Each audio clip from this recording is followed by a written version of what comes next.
جو پہلا جو خطبے کا جو پہلا حصہ ہے جو حمد سے شروع ہوتا ہے بہترین انداز سے بیان فرمایا انہوں نے.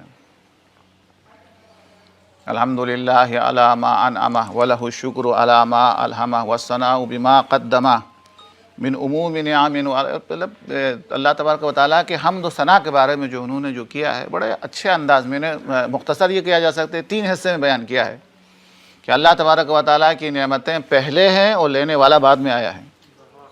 ابتدا یہ نعمتیں اللہ نے خود سے دی ہے, ہم نے مانگ کے نہیں لائے ہیں. وہ عمومی نعم, ان کی نعمتیں عام ہے, چاہے عبادت کرے نہ کرے, ہوا ملے گی, پانی ملے گا, روشنی ملے گی, عموم بھی ہے. ابتدا خود سے دیے ہے. وہ سبوغ والا اعلیٰ, اللہ تبارک و تعالیٰ نے فراوان بنائے اور بے حساب دیا ہے, مانگے بغیر دیا ہے. پتہ نہیں یعنی ایک وادی جو ہے اس آیت کی تشریح ہے جو ان تعدوا نعمت اللہ لا تحصوها, یہ اس کو بڑے انداز میں بیان کیا.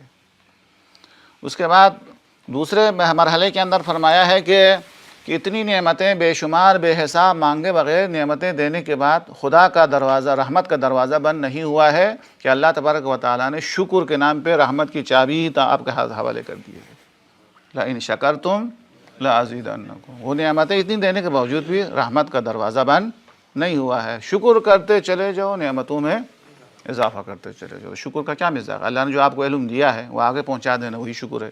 اللہ نے جو اس میں بھی جو اللہ نے آپ کو جو علم سے نوازا ہے وہ آگے پہنچا دیں گے, یہی شکر ہے. پھر اللہ تبارک و تعالیٰ کا وعدہ ہے لئن شکرتم لازیدنکم, اللہ نے جو آپ کو عقل دی ہے اس عقل کو صحیح جگہ پہ خرچ کریں گے تو خدا کا وعدہ ہے لازیدنکم, عقل میں اضافہ ہوگا, مال, اس ہر چیز کے اندر جو ہے وہ اضافہ ہوتا چلا جائے گا. تو فرماتی ہے کہ پھر شکر کے نام پہ چابی ہمارے ہاتھ میں دے دی ہے. مفہوم ہے, چابی کا لفظ تو نہیں ہے کہ اللہ تبارک و تعالیٰ نے یہ اعلان کیا ہے ان تعدوا نعمت اللہ ان شکرتم لازیدنکم, نعمتیں بے شمار بے حساب دینے کے بعد دروازہ پھر بھی کھلا ہوا ہے. تم شکر کرتے چلے جاؤ, اپنی نعمتوں میں خود اپنے اختیار سے اضافہ کرتے چلے جاؤ. یہ 2 وادی.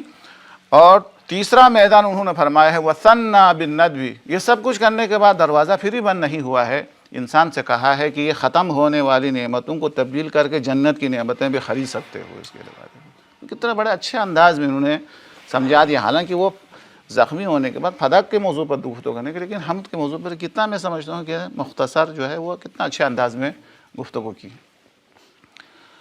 اور اس کے بعد جو ہے وہ کائنات کی تخلیق پر گفتگو کی ہے. بڑا مزہ آتا ہے اس کو پڑھنے میں. آپ سنائیں گے تو انشاءاللہ مجھے بھی دعاؤں میں یاد کریں گے آپ. کائنات کی تخلیق کے اوپر جو گفتگو کی ہے کہ جس کے اندر وہ آپ ارشاد فرماتی ہے کہ پروردگار نے جو کائنات بنائی ہے لا من شیئن, ایسا نہیں کہ پہلے چیزیں موجود تھی اور اس کو ملا کے بنا دیا ہے. کچھ بھی نہیں تھا, بنایا ہے, عدم سے لا کے بنایا ہے.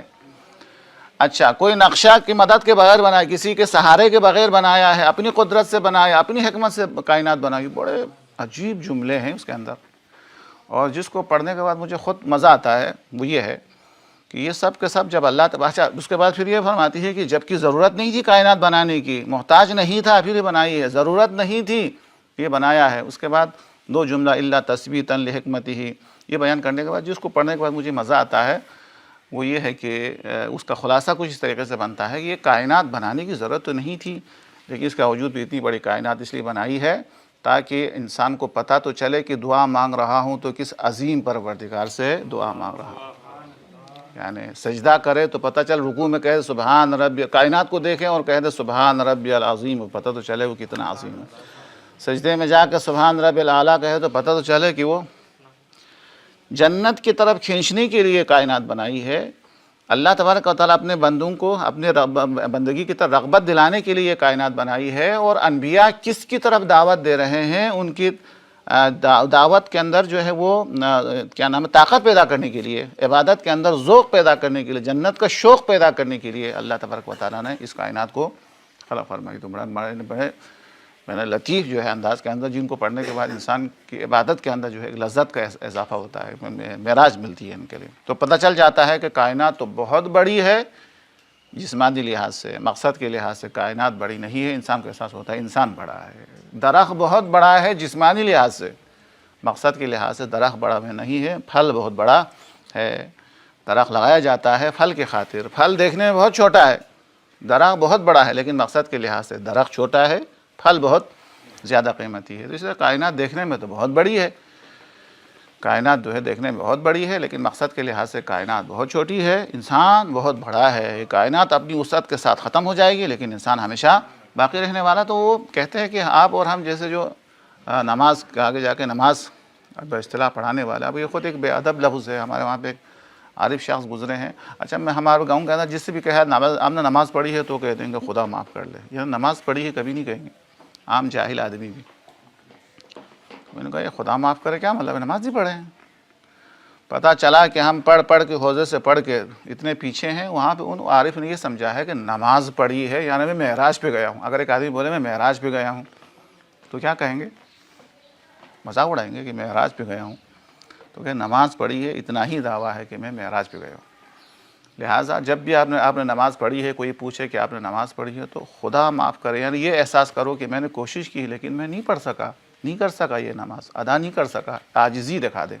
کبھی بھی نماز ہمارے علاقوں کے اندر جو ہے وہ نماز پڑھی ہے کا دعویٰ نہیں کرتے کہ اللہ معاف کرے، کہتے ہیں نماز پڑھی ہے، وہ اس بات کی دلیل ہے کہ نماز پڑھ چکے ہیں۔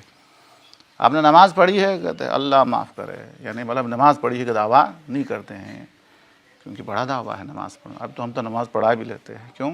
اس لیے کہ نادان یا بچے کو یا پاگل اور مجنون کو کیا پتا کہ بادشاہ کیا ہے، اس کا تخت کیا ہے، اس کی طاقت کیا ہے۔ درست ہے، وہ جو دانا ہے وہ اللہ کی بارگاہ کے اندر لرزتے ہیں، کامتے ہیں، چیختے ہیں، روتے ہیں۔ جو عاقل ہے اسے پتہ ہے بادشاہ کی عظمت کیا ہے، اس کی طاقت کیا ہے، اس کی عزت و شرافت کیا ہے۔ ہم تو نادان ہیں اللہ کی بارگاہ کے لحاظ سے، لیکن البتہ میں اپنے لیے بتا رہا ہوں۔ تو لہٰذا یہ خطبے وغیرہ پڑھنے سے، یہ بیوی کا خطبہ پڑھنے سے، خاص طور پر یہ جو کائنات کی تخلیق کے بارے میں جو میں نے آپ کو اشارہ کیا،